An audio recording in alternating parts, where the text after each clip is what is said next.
Lando Norris has something to say to his naysayers. He doesn't care what you think. Unmoved by the fallout from Baku, he insists there's nothing to regret. Rejecting the idea, he wasted a prime chance to cut into Oscar Piastri's lead. Yet as Norris shrugs off the missed opportunity, Max Verstappen is building momentum, narrowing the gap and reminding McLaren that Red Bull's fight is far from over. Here's what you need to know.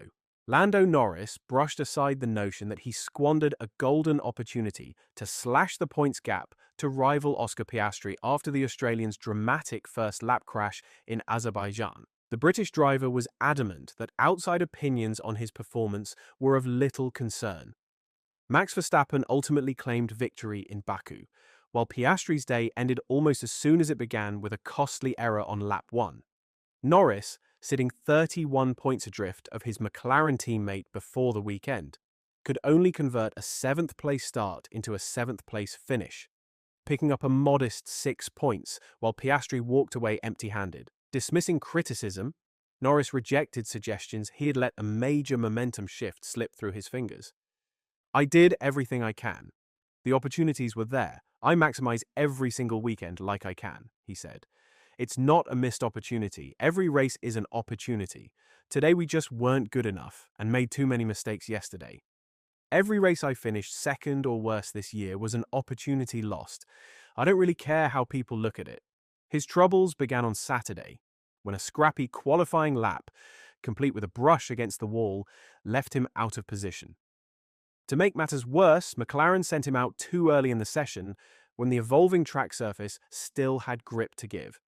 Norris argued that with overtaking notoriously difficult around Baku, his chances of climbing higher were compromised before the lights even went out. "Of course I wanted more, so it was not a good result," Norris said. "I couldn't do anything more. It was lost yesterday. It's just impossible to overtake. So I look back to yesterday more than anything today. On Sunday, things didn't get any easier. Trapped in relentless DRS trains with no way through, Norris's hopes were further dashed by yet another sluggish pit stop from McLaren, the second in as many races. Without the delay, he reckoned 2 extra positions were well within reach. Instead, Norris settled for extracting every ounce from a frustrating weekend, satisfied he had left nothing on the table under tough circumstances. "I could have ended up in the wall and gone long, and something worse happened. I felt like I was close to maximizing today," he said.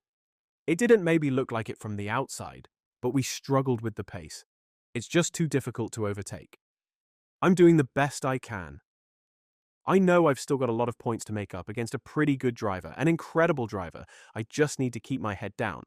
Meanwhile, Formula One Championship leader Oscar Piastri was left rueing what he called simple errors, silly mistakes, and lapses in judgment, after crashing his McLaren out on the opening lap of Sunday's Azerbaijan Grand Prix. "Certainly not my finest moment," the 24-year-old told Sky Sports. "I just anticipated the start too much and, yeah, silly simple error really. The crash, I just didn't anticipate the dirty air in the way I should have, and clearly went into the corner way too hot, and that was that. I'm certainly not blaming it on anything other than myself. Just didn't make the judgment calls that I needed to at the right time, and that's obviously a disappointment." Up to this point, Piastri's campaign had been nearly flawless, with his only real blemish a wide moment in Melbourne that left him 9th. But Baku proved to be a weekend where everything went wrong. To add insult to injury, he also picked up a 5-second penalty for the jump start, one he never even had the chance to serve. Friday was a tough day. I think Saturday, the potential was very good. I had a lot of sequences or sectors that were incredibly strong and just never got it all together, he said. And then today, just more silly mistakes. So, yes, it was certainly a messy weekend. But I would be more concerned if I was slow and trying to make up for it that way and causing and having these errors because of that. The fact that they're just simple lapses in judgment, it's obviously not a position I want to be in or put the mechanics in because it's been a rough weekend for them. But if I'm trying to find a silver lining, then I suppose I have that. For Oscar Piastri, the Azerbaijan weekend unraveled almost from the start. Having already crashed in qualifying, the Australian compounded his troubles with a jump start penalty. In trying to halt his car from creeping forward, he hesitated, launched slowly anyway, and then crashed out while pushing to recover ground. He later admitted it was a straightforward misjudgment of grip and shouldered the blame as a simple driving error. "Probably a little bit from dirty air, but I know better than that and to expect the lack of grip," said Piastri. "I'm certainly not blaming it on anything else. It was two simple errors on my behalf." Despite the setback, the championship leader insisted there was no deeper problem to worry about. He took solace in the fact that such mistakes had been rare this year, and said that made it easier to move on quickly. "Obviously, we're not going to feel amazing after a weekend like this," he said, "but ultimately I felt like the pace has still been good this weekend. I think it's rare that I have so many execution errors, so I'm very much focused on putting that behind me." Asked by the race whether his quiet afternoon was simply down to being trapped in the midfield's endless DRS trains, Lando Norris admitted McLaren had its own issues, but stressed that Red Bull's sheer speed was the real difference. "I don't think we were bad, but I could barely keep up with Tsunoda, and there were parts of the track where the Red Bull was just unbelievably fast," said Norris. "I had no chance to keep up with him in some areas of the track.